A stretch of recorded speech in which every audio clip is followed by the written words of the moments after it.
I'm Dr. Dawn Ewing. I'm the Executive Director of the International Academy of Biological Dentistry and Medicine. Why do you think the authorities are not banning mercury given what we know today?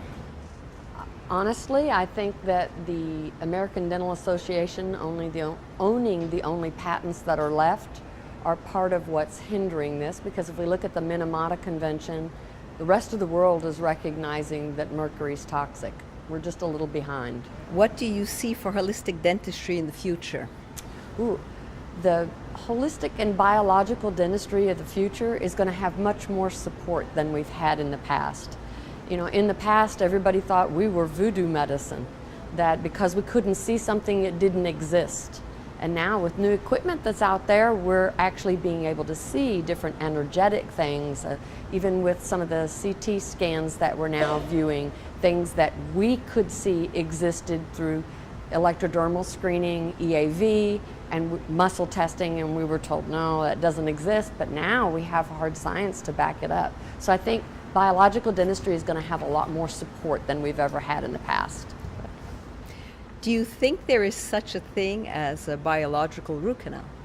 Oh, great question. Biological, just look at the word. The root word bios means life. There is nothing alive about a root canal. You take out the main nerve, the blood supply, and the lymphatics, and you're left with a dead organ.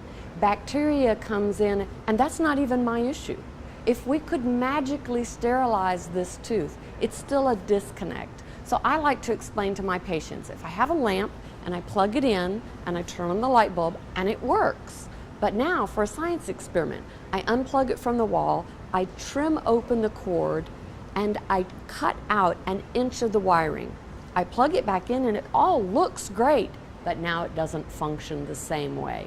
Yes, it functions as a piece of equipment here, a lamp in the room, like a tooth in the mouth, but it doesn't function the same. The light doesn't come on and brighten the world.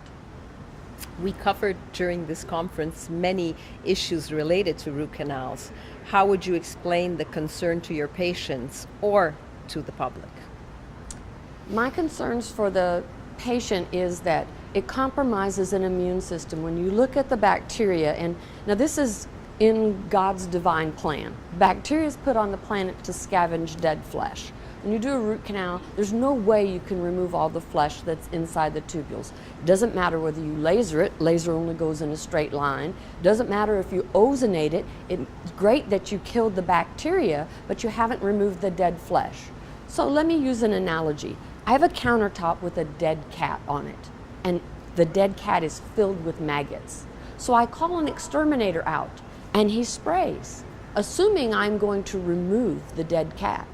A couple of weeks later, I call him back. My dead cat still has maggots. He looks at me, you didn't remove the dead cat?